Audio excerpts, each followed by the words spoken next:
छौरी गे पढ़ाई छी खगड़िया में किए नहीं पास करै छी।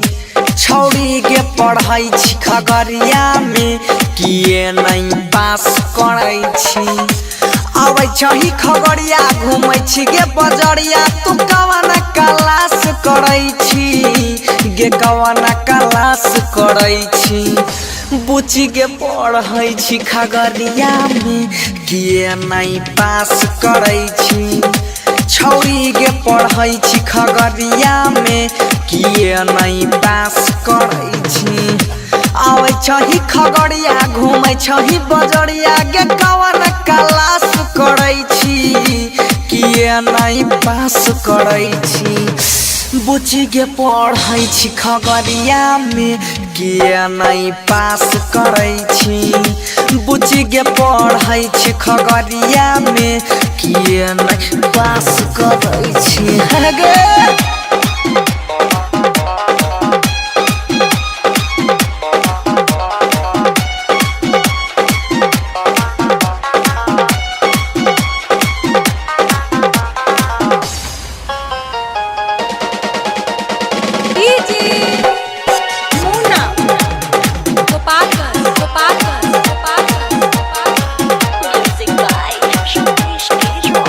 हाँ बुझै छियो कोनो छौड़ा के तहूँ रखने छही लभड़वा गे। हाँ फिजिक्स केमिस्ट्री मैथबायोलॉजी पढ़ै छी तहूँ सगड़वा गे। पापा के अपन पगड़ी माई के गाँव नगरी तू सगरे नाश करै छी गे सगरो नाश करै छी।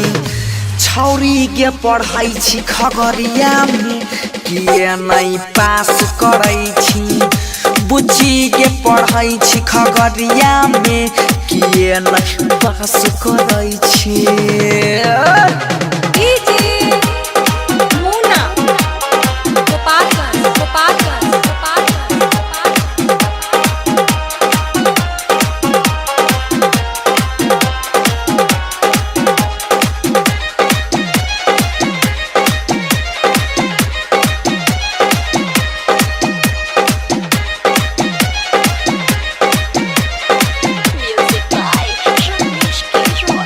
हाँ यारवा के संगे घूमै छही ममता होटल रतिया में गे रतिया में।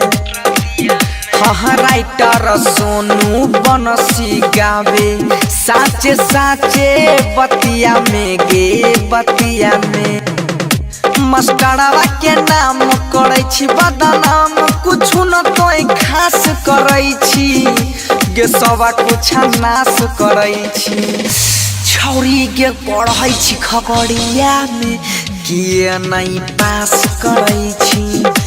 बुची गे पढ़ै छी खगड़िया में अगे किए नहीं पास करै छी गे।